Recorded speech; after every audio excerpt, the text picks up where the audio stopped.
TN media political awareness ஊடகத்திற்கு உங்கள் அனைவரையும் அன்போடு வரவேற்கிறோம். தீமைகள் நீங்க அருளும் வேண்டும் அதிகாரமும் வேண்டும் என்கிற அரசியல் விழிப்புணர்வு தொடர் நிகழ்ச்சியில் இன்று நம்முடன் கோவை கவுண்டம்பாளையம் சட்டமன்ற தொகுதியை சார்ந்த குருதிக்கொடை பாசறை மாநில ஒருங்கிணைப்பாளர் அண்ணன் முகமது இலியாஸ் அவர்கள் நம்மோடு இணைந்திருக்காங்க. வாங்க அவர்களிடம் பேசுவோம். அஸ்ஸலாமு அலைக்கும் இலியாஸ் பாய், நல்லா இருக்கீங்களா? வலைக்கும் சலாம் வரஹ்மத்துல்லாஹ். அம்மா, நான் நல்லா இருக்கேன், நீங்களும் நல்லா இருக்கீங்களே? நான் நல்லா இருக்கேன். என்ன சொல்லுது, அரசியல் நிலவரம் இந்த மே 4ஆம் தேதி நினைச்சாக்கா ரொம்ப ஒரு பதட்டமாகவும் கவலைக்கிடமாகவும் இருக்கிற மாதிரி இருக்கு. என்னதான் சொல்றாங்க மக்கள்? இல்லை, அதுக்கு காரணம் நம்மளுடைய விஜய், நடிகர் விஜயினுடைய அரசியல். தவேக தலைவர் விஜயா? ஆமாம் ஆமாம், அவங்களுடைய தொண்டர்கள் என்ன சொல்றாங்க? ஜெயிச்சு ஆட்சி அமைச்சிருவோம் அப்படிங்கிறதுல கான்ஃபிடென்ட்டா இருக்காங்களா? இப்போ அதை விட மிக பெரும் ஒரு ஆபத்தும் கவலையுமா இருக்கிறது. 4ஆம் தேதிக்கு பின்னாடி என்ன நடக்க போகுது, நடந்துரும் அப்படிங்கிறதெல்லாம் நம்மளுக்கு ஒரு ஆச்சரியமான ஒரு கேள்வியா இருக்கு. அப்போ எந்த அளவுக்கு அவங்க அரசியல் புரிதல்ல இருக்கிறாங்க, அரசியல் தெளிவுல இருக்கிறாங்க, எப்படி இந்த விஜயனுடைய தொண்டர்கள் எப்படி ஒரு சமயம் ஜெயிச்சிட்டாலும் எந்த அளவுக்கு நம்மளுடைய மண்ணை எந்த அளவுக்கு மக்களை வழிநடத்திட்டு போறாங்க அப்படிங்கிறதே நம்மளுக்கு தெரியல. சீமான் அண்ணனை பொறுத்த வரைக்கும் அவருடைய அரசியல்ல பார்த்தா இந்த மண்ணை பற்றி, மக்களை பற்றி, இயற்கை வளங்களை பற்றி, மலைகளை பற்றி, கல்வியை பற்றி, தொழிலை பற்றி, வருமானத்தை பற்றி, இப்படி மருத்துவத்தை பற்றியான மக்களுக்கு எதுவெல்லாம் பிறப்பு முதல் இறக்கிற வரைக்கும் எதுவெல்லாம் தேவைப்படுதோ அதை அப்படியே பேசுவார். அதை வச்சுத்தான் இப்போ நான் முதல் கொண்டு என்ன பண்ணிட்டு இருக்கிறேன், அதில் இணைஞ்சு பயணிச்சுட்டு இருக்கிறேன். கண்டிப்பாக மிக பெரும் வெறியா இல்லை, உணர்வாக நான் பயணிச்சுட்டு இருக்கேன். ஆனால் அதே மாதிரி சீமான் அண்ணன் மாதிரியோ, சீமான் அண்ணன் தம்பி தங்கைகளை மாதிரியே ஒரு 10 நிமிஷம் நம்ம விஜய் பேசியிருந்தாருனாக்கா அந்த அளவுக்கு விஜயனுடைய தொண்டர்கள் இந்த அளவுக்கு அவல நிலைக்கெல்லாம் ஆளாயிட மாட்டாங்க. ஆமா, அது இப்ப கடந்த காணொலிகளெல்லாம் பார்க்கும்போது ரொம்ப ஒரு மன வருத்தமாவே இருக்கு. ஒரு சில ஒரு பெண்மணிலாம் சொல்றாங்க,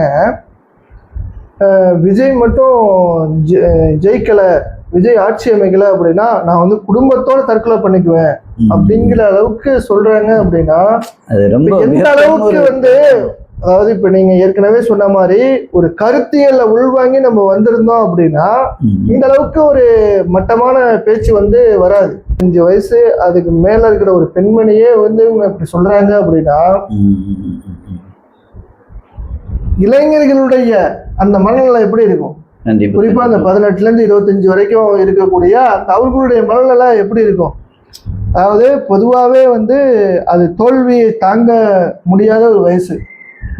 நீங்க அதிகமா பார்த்துருக்கலாம், இந்த 12ஆம் வகுப்பு தேர்வு, நீட் தேர்வு அப்படிங்கும் போது தேர்வுல தோத்து போயிட்டாலே காதல் தோல்வி, இந்த தேர்தல் தோல்வி, இதே மாதிரி உயிரை மாய்த்து கொள்ளக்கூடிய அந்த நிலைமையெல்லாம் ரொம்ப அதிகமா இருக்கு. கண்டிப்பா. இப்பேற்பட்ட சூழ்நிலையில ஒரு நடிகன் மீது ஒரு கதாநாயகன் ஒரு திரை கவர்ச்சியில் ஆட்பட்டு இவங்க எந்த அளவுக்கு ஒரு முடிவு எடுப்பாங்க அப்படிங்கிறத நினைக்கும் போது ரொம்ப பதற்றமா இருக்கு. இந்த காணொலி மூலமா நம்ம ஒரு அன்பான கோரிக்கையை வைக்கிறது என்ன அப்படின்னா, அரசியல் வெற்றி தோல்விக்கு அப்பாற்பட்டது. ஒரு கட்சி ஜெயிக்குது அப்படின்னா இன்னொரு கட்சி தோத்தாதான் ஒரு கட்சி ஜெயிக்க முடியும். ஏன்னா 2 தரப்பு ஜெயிக்க முடியாது இல்லையா? கண்டிப்பா. ஒரு விளையாட்டு அப்படின்னாலே ஒரு தரப்பு தோல்வியுற்று இன்னொரு தரப்பு ஜெயிக்கிறது தான் வெற்றி. அப்படிதான் இருக்கு. அப்படிங்கும் போது வெற்றியோ தோல்வியோ நாங்க சீமான் பின்னாடிதான் நிக்கிறோம் அப்படின்னு சொல்ற துணிச்சலை அண்ணன் நமக்கு உருவாக்கி கொடுத்திருக்கிறாரு. அதே நேரத்துல விஜய் அவர்கள் அந்த சிறுவர்கள் அந்த இதுல பரப்புரையில பேசுறாரு. காலையில 4 மணிக்கு நேரத்துல எந்திரிச்சு எப்படி சாக்லேட் வேணும் அப்படின்னு நீங்க கேட்குறீங்களோ அந்த மாதிரி எல்லாத்தையும் அழைச்சு மறக்காம நீங்க விஜய் அண்ணனுக்கு தான் போடணும் அப்படின்னு சொல்லுங்க அப்படின்ட்டு அந்த குழந்தைகளை உசுப்பேத்தி விட்டார். இந்த உசுப்பேத்துதல் மூலியமாக என்ன ஆகுது அப்படின்னாக்கா, தன்னுடைய தாய் தந்தையர்கள் வந்து மறக்காம நீ போடணும், தாத்தா நீ விஜயனுக்கு தான் போடணும், இல்லைனாக்கா எனக்கு வந்து அது பிடிக்காது அப்படின்னு சொல்லி அழுகிற அந்த ஒரு விபரீதம் பாருங்க. அழுகிற விபரீதம் மட்டும் இல்ல, இது வந்து இது வரைக்கும் கொண்டு போய் விடுனாக்கா ஓட்டு என்னைக்கு எப்பவுமோ அவன் வந்து அதை எதிர்பார்த்துட்டு இருப்பான் இல்லையா. கண்டிப்பா அந்த சின்ன பையன் வந்து எதிர்பார்த்துட்டு இருப்பான்ல, விஜய் ஜெயிச்சுட்டாரா இல்லையான்னு சொல்லிட்டு. அதாவது சின்ன விஷயங்களுக்கே எந்தெந்த முடிவு எடுக்கிறோம், அதனுடைய விபரீதங்கள் என்ன அப்படின்னு தெரியக்கூடாத ஒரு வயசுல கடவுள் வழிபாட்டுக்கு நிகராக கதாநாயகன் வழிபாடு வந்து இப்ப மேலோங்கி இருக்கு. அது நம்ம கடந்த காலங்கள்ல பார்க்க முடியுது. அப்போ இவர் தோத்துட்டாக்கா நான் வந்து தற்கொலை பண்ணிக்குவேன், இல்ல நான் கையை அறுத்துக்குவேன், காலை அறுத்துக்குவேன் அப்படின்னு சொல்றது வந்து எந்த அளவுக்கு வந்து ஒரு புத்திசாலித்தனமா இருக்கும். எத்தனையோ வருஷங்கள் வந்து ஆட்சியில உள்ள தலைவர்கள் வந்திருக்கிறாங்க. ஆனா அவங்களெல்லாம் அவங்களுக்கு குடும்பம் இருக்கு, குழந்தைகள் இருக்கு, வறுமை இருக்கு, கல்வி உள்ளவங்க இருக்கிறாங்க. ஆனா யாருமே இந்த அளவுக்கு வந்து யாருமே அந்த குழந்தைகளை பாதிக்கப்பட்டதா வந்து தெரியவே இல்லை. இன்னும் பார்க்க போனா நம்ம விஜயினுடைய அவங்களுடைய போக்குவரத்து விஜயனுடைய போக்குவரத்து எப்படி இருந்துச்சு அப்படின்னாக்கா, முதல்ல அவங்களுடைய மதத்தினுடைய கடவுளை வந்து என்ன பண்ணிக்குவாங்க, நம்ம நல்லா இருக்கணும், எல்லாத்துலேயும் வெற்றி அடையணும், இந்த நோய் நொடிகள் வந்து தீரணும் அப்படிங்கிற ஒரு விஷயத்தையும் வந்து கேட்பாங்க. அந்த நேரத்தில் வந்து விஜய் வந்து ஒரு கிறிஸ்தவராக இருந்தனால அவர் சர்ச்சுக்கு போய் அவர் வந்து வேண்டிக்கிட்டார். அது வந்து சாதாரண விஷயம். விஜய் அவர்கள் தாங்கள் வந்து கிறிஸ்தவராக இருந்தனால சர்ச்சுக்கு போய் தங்களுடைய தேர்தலை வந்து வெற்றி அடையணும் அப்படின்ட்டு வேண்டிக்கிறார். அதே நேரத்தில் மேலும் என்ன பண்ணுறாரு, கோவிலில் போய் வழிபடுறார், அடுத்து தர்காக்களையும் போய் வழிபடுறார். இப்போ இந்த சிந்தனை எப்படி இருக்கு அப்படின்னாக்கா, ஓட்டு போடுறதுக்கு முன்னாடி அதே மாதிரி பண்ணல. ஆமாம், இதுக்கு முன்னாடி எதுக்குமே அவருக்கும் இதுக்குமே இதே இல்லை. அதே நேரத்தில் பாருங்களேன், அப்போ இந்த அளவுக்கு இருக்கக்கூடிய விஜய் அவர்கள் எந்த ஒரு விஷயத்தில் எந்த ஒரு கொள்கை கோட்பாட்டில் வந்து உறுதியா இருப்பாரு அப்படிங்கிற ஒரு கேள்வி வருதா இல்லையா? நிச்சயமா வரும். அப்போ இந்த நிலையில் இருக்கிறாரே இல்லையா அப்படிங்கிற விஷயத்திலையும் வந்து தங்களுடைய தொண்டர்கள் வந்து யாருமே யோசிக்கிறது இல்லை, கேட்கறது இல்லை. இதுல வந்து இஸ்லாமியர்களும் இருக்கிறாங்க, இதுல கிறிஸ்தவர்களும் இருக்காங்க. இவங்க 2 பேர்களும் வந்து சாதாரண நபர்கள் சிந்திக்காட்டி பரவாயில்ல, ஆனா தங்களுடைய வேதத்தை அறிஞ்சு ஹராம் ஹலாலை தெரிஞ்ச இவர்களை வந்து என்ன பண்றாங்க, இவருக்கு பின்னால் போறாங்க. ஏன்னா சினிமானுடைய மிக பெரும் கவர்ச்சியினால் இவங்க போறாங்க. இவங்களுக்கு என்ன அரசியல்னா என்ன, நம்மளுடைய நாட்டுக்கும் மக்களுக்கும் எந்த ஒரு சூழ்நிலை இப்பெல்லாம் நடந்துட்டு இருக்கு, எந்த ஒரு ஆபத்தெல்லாம் போயிட்டு இருக்கு, என் தலைமுறைகள்லாம் எவ்வளோ மது போதையாலும் நாசமாயிட்டு இருக்கிறாங்க, இனி யாரை நம்ம வந்து கொண்டு வரணும், எந்த ஒரு அரசியலை தேடணும் அப்படிங்கிற சிந்திக்கிற இந்த இஸ்லாமிய கிறிஸ்துவ நபர்களே வந்து என்ன பண்றாங்க, அதையெல்லாம் ஒதுக்கிட்டாங்க. அதாவது எந்த ஒரு அரசியல் கட்சியிலையும் இல்லாத அளவுக்கு கடந்த சில காலங்களில் இந்த இஸ்லாமிய குறிப்பாக பெண்களும் கிறிஸ்தவர்களும் வந்து அதிகமாக இதில் வந்து ஈடுபாடு காட்டுறாங்க. எந்த அளவுக்கு அப்படின்னா, இப்போ புர்கா போட்டுட்டு இந்த பொது வழியில் ஆடுறதா இருக்கட்டும், இதே மாதிரி இஸ்லாத்துக்கு அப்பாற்பட்ட விஷயங்களா இருக்கட்டும், இதை வந்து சிந்திக்க மாட்டுறாங்க. 10ஓட 11 திராவிட கட்சி, அதோட இதுவும் ஒரு கட்சி அப்படிங்கிற மாதிரி கொண்டு வந்துட்டாங்க. நாம எந்த அரசியலை தேர்ந்தெடுக்கணும், யாருக்கு நம்ம ஆதரவு கொடுக்கணும், இப்ப நம்மளுடைய சூழ்நிலை எப்படி இருக்கு, எந்த ஆட்சி வந்தாக்கா இந்த கோவை இஸ்லாமிய சிறைவாசிகளை வந்து விடுதலை செய்வாங்க, எந்த ஆட்சி வந்தாக்கா இஸ்லாமியர்களுக்கு வந்து அவங்களுடைய கல்வி தரம் வந்து உயரும், அரசு பணிகளில் வந்து முன்னுரிமை கொடுப்பாங்களா, இல்லை பாதுகாப்பு எந்த அளவில் இருக்கும், ஒட்டுமொத்தமாக தமிழ்நாட்டுடைய அந்த கனிம வளங்கள் இயற்கை வளங்கள் பாதுகாக்கப்படுமா, இப்போ அடுத்தது பார்த்தீங்கன்னா வெயில் அதிகமாக அடிச்சுன்னா தண்ணி பிரச்சனை அதிகமாகிடும். கண்டிப்பா இப்போ கண்டிப்பா ஏற்கனவே முல்லை பெரியாறு பிரச்சனை இருக்கு, காவிரி பிரச்சனை இருக்கு. கண்டிப்பா. ஒரு ஆட்சி வந்துச்சுன்னா இதெல்லாம் அவங்க தீர்க்கக்கூடிய இடத்துல இருப்பாங்களா, அந்த அளவுக்குள்ள தலைவருக்கு நம்ம ஆதரிக்கிறோமா அப்படிங்கிறதே அவங்க சிந்திக்க மறுக்கிறாங்க. இதுல அதிகமா வந்து எனக்கு மனவேதனை கொடுக்கக்கூடியது, கேள்வி கேட்கக்கூடிய இடத்தில் வந்து என்னுடைய இஸ்லாமிய சமுதாயம் இருக்கு. அவங்களுக்கு தான் நான் கேள்வி கேட்கிறேன். எல்லா மார்க்க விஷயங்களை வந்து எந்த அளவுக்கு நாமெல்லாம் படிச்சு தெரிஞ்சு இருக்கிறோமோ அந்த விஷயத்தையெல்லாம் வந்து ஏன் இந்த அரசியல் வந்து ஏன் கொண்டு வரல, சிந்திக்கல அப்படிங்கிற. அப்ப சிந்திக்காம இருக்கும் போது என்னுடைய தலைமுறைகள் வீணாயிருமே, என்னுடைய மார்க்கத்துக்கு கெட்ட பேரு. ஆமா, மார்க்கத்துக்கும் கெட்ட பேரு, என்னுடைய மார்க்கத்தினர்களுக்கும் கெட்ட பேரு, என்னுடைய தலைமுறைக்கும் கெட்ட பேரு. இதெல்லாம் இறைவனுடைய சாப கேடாயிடுமே அப்படிங்கறதெல்லாம் இல்லாம நிறைய பேர் ஃபர்தா போட்டு ஓட்டு கேட்க போனாங்க. அதெல்லாம் நீங்க பார்த்துருப்பீங்க. கண்டிப்பா கண்டிப்பா நிறைய ஓட்டு கேட்க போறாங்க. இல்ல அதெல்லாம் பார்த்ததுனாலதான் இந்த காணொலியை நம்ம பேச வேண்டிய கட்டாயத்துக்கு தள்ளப்பட்டுட்டோம். இதை நம்ம வந்து மாற்று மதத்தவர்களை வந்து நம்ம என்ன பண்ணிக்கிறது இல்லை, நம்ம பெருசா நம்ம கண்டுக்கிறது இல்லை. இப்ப ஏன் நாம் வந்து நம்ம இஸ்லாமிய சமுதாயத்தை கேட்கிறோம் அப்படின்னா, நாம் அடுத்தவர்களை குறை சொல்றதை விட அவதூறு கூறுவதை விட முதல்ல வந்து எங்கிட்ட இருந்துதான் அதை தொடங்கணும். அந்த தொடக்கத்தில் தான் நான் கேட்குறேன், நம்ம கிட்ட எந்த அளவுக்கு நம்மளுடைய நாட்டின் மேல மக்கள் மேல எவ்வளோ வந்து நம்ம வந்து உணர்வு இருக்கணும். இது வரைக்கும் யாராவது ஆலிம்களோ ஹாஜியார்களோ ஜமாத்தார்களோ இயக்கங்களோ பெண்களோ இஸ்லாமிய பெண்களோ யாராவது மண்ணை பற்றி பேசியதாக சரித்திரம் உண்டா? இந்த சமீப காலத்துலயே, இதுக்கு முன்னாடியும் சரி இப்பவும் சரி, இந்த தேர்தலையும் சரி, இது ஹராம் இது ஹராம் இது ஹராம் இது ஹராம் அப்படின்னு சொன்னவங்க இவங்க பிஜேபியின் பி டீம் அப்படின்னு சொல்லக்கூடிய நம்மளுடைய இஸ்லாமிய சமுதாயத்தில் உள்ள அத்தனை பேர்களும், சீமானை எதிர்க்கக்கூடிய தமிழ் தேசிய அரசியலை எதிர்க்கக்கூடிய அத்தனை பேர்கள்ட்ட நான் என்ன கேட்கிறேன் அப்படின்னா, இதுவரைக்கும் என்னுடைய மண்ணை பற்றி பேசினதுண்டா, மக்களை பற்றி பேசுறதுண்டா? அதே போல கடந்த தேர்தலில் பாத்தீங்க அப்படின்னா கோவை இஸ்லாமிய சிறைவாசிகள் விடுதலை விடுதலை அதை சாத்தியப்படுத்தணும்னு சொல்லிட்டு கொக்கரிச்சாங்க. திமுக மற்றும் கூட்டணி கட்சியா இருக்கக்கூடிய இஸ்லாமிய கட்சிகள்லாம் வந்து கொக்கரிச்சாங்க. இந்த தேர்தலில் ஒருத்தவாய திறக்கலையே. ஏன்னா ஒரு சீட்டு கொடுத்துட்டாங்க வந்து அதை பத்தி பேச அப்படிங்கிறது வந்து இப்ப கன்ஃபார்ம் ஆயிடுச்சு. இல்லையா? கண்டிப்பா கண்டிப்பா. இப்போ அதே மாதிரி கல்வியை பற்றி ஒன்றும் பேசுறதில்ல, தொழிலை பற்றி பேசுறதில்ல, வருமானத்தை பற்றி பேசுறதில்ல.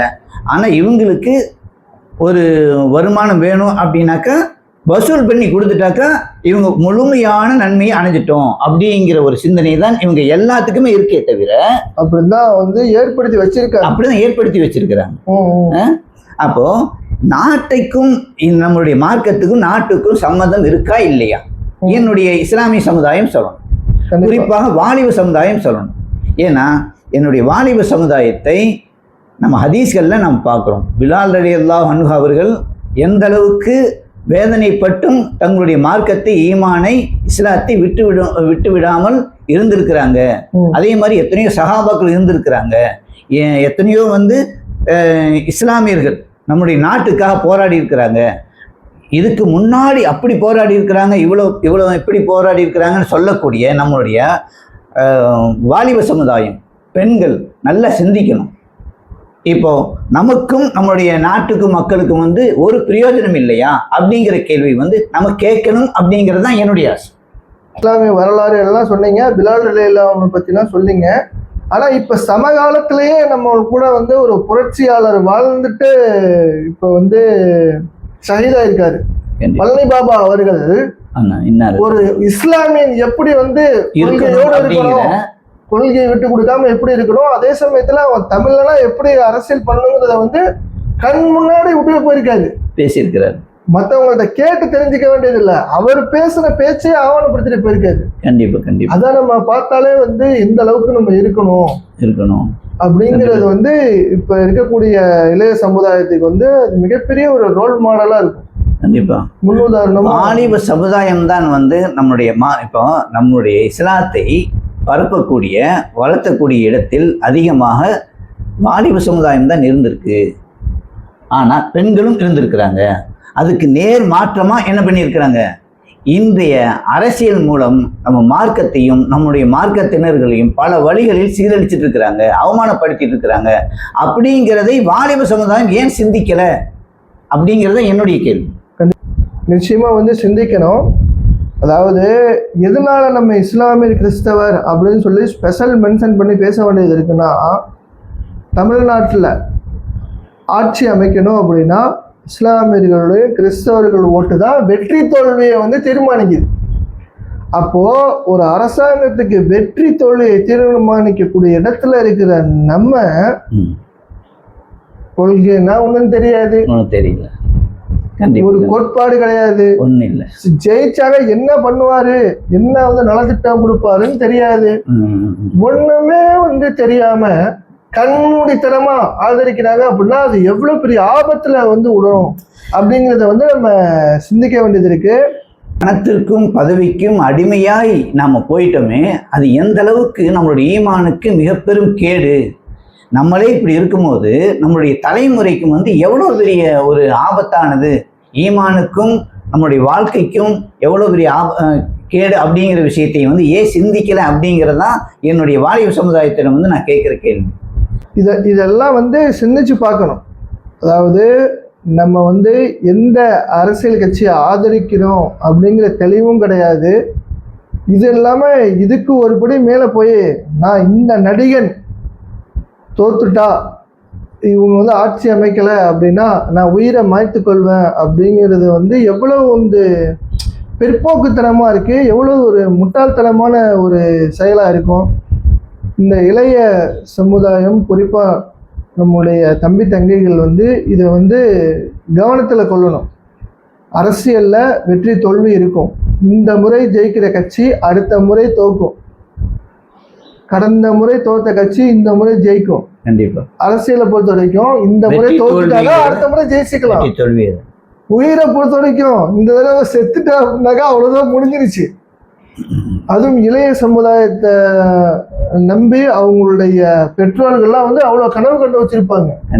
என் பிள்ளைய நான் இப்படி வளர்க்கணும், என் பிள்ளைய நான் இந்த அளவுக்கு படிக்க வைக்கணும், இவ்வளோ அருமையான வேலையில அமர்த்தி பார்க்கணும், அது மாதிரி பெண் பிள்ளைகளா இருந்தா இவங்களை நல்ல வேலையில கட்டி கொடுக்கணும், இவ்வளோ ஆசையோட பெற்றோர்கள் இருக்காங்க.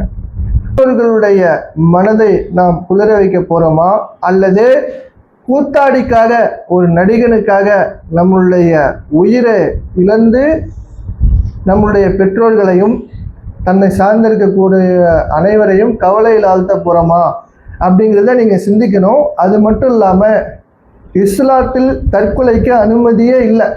கண்டிப்பா நம்மளுடைய இஸ்லாமிய மார்க்கத்தில் தற்கொலை செய்தவர்களுக்கு ஜனாசா தொழுகை இல்லை.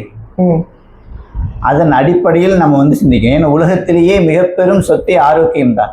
ஆரோக்கியத்தை வைத்துதான் நம்மளுடைய ஈமானையும் கணிக்க முடியும், நம்மளுடைய வாழ்வையும் தீர்மானிக்க முடியும். எனவே மறவாமல் நம்மளுடைய சமுதாயத்தை, நம்மளுடைய தலைமுறைகளை சிந்திச்சு எந்த ஒரு விபரீதமான நிலைக்கு போயிடக்கூடாது அப்படிங்கிறது தான் நம்மளுடைய ஆலோசனை. கண்டிப்பா இஸ்லாமிய மக்கள் மட்டும் இல்ல, அனைத்து மக்களும், அனைத்து சகோதரர்களும், அனைத்து சகோதர சகோதரிகளும் அவங்க தாவேக்கா ஸ்டைல்ல சொல்றதா இருந்தா அனைத்து நண்பா நண்பீஸ்களுக்கும் உங்களுக்கு ஒரு அன்பான கோரிக்கையை வைக்கிறோம். இறைவன் நம்ம உடம்புல கொடுத்துருக்கக்கூடிய உடல் உறுப்புகள், கை கால் உட்பட அனைத்து உறுப்புகளுமே அவன் இறைவன் கொடுத்த மாதிரி நம்ம வச்சிருக்கிறது தான் ஃபிட். ஆமா, அதை நம்ம செதைச்சுக்கிட்டோம் அப்படின்னா கோடியை கொட்டி கொடுத்தாலும் அந்த இயற்கையா இருக்கிற அந்த உறுப்புகள் மாதிரி வராது. அது மட்டும் இல்லாம ஒரு தடவை செத்து போயிட்டோம் அப்படின்னா மறுபடியும் வர முடியாது. அந்த படத்துல காமிக்கிற மாதிரி ஆவியா நான் என்னுடைய ஆசைகளை நிறைவேற்றிக்குவேன் அப்படின்லாம் பண்ண முடியாது. ஆகவே ரொம்ப சிந்திச்சு செயல்படணும். தேர்தல் முடிவுகள் எப்படியா இருந்தாலும் அதை எதிர்கொள்ளக்கூடிய துணிச்சல் நம்மளுக்கு வரணும். அதுதான் அரசியலுக்கு ரொம்ப முக்கியமே. அரசியலில் பொறுமை அதிகமாக இருக்கணும் அப்படின்னு சொல்லுவாங்க. அதனால் இந்த காணொளி பார்த்தீங்க அப்படின்னா ஸ்பெஷலாக நண்பா நண்பீஸ்களுக்காக தான் இந்த காணொலியை பதிவு செய்கிறோம். அதனால் கவனத்தில் கொள்ளுங்கள். தேர்தல் முடிவுகளுக்கு பிறகு உங்களை நாங்கள் சந்திக்கிறோம். அதுவரை உங்களிடமிருந்து விடைபெறுவது முகமது அபு தல்ஹா. முகமது இலியாஸ். மீண்டும் சந்திப்போம் வேறொரு காணொளியில். அஸ்ஸலாமு அலைக்கும். வலைக்கும் சலாம் வரஹ்மத்துல்லாஹ்.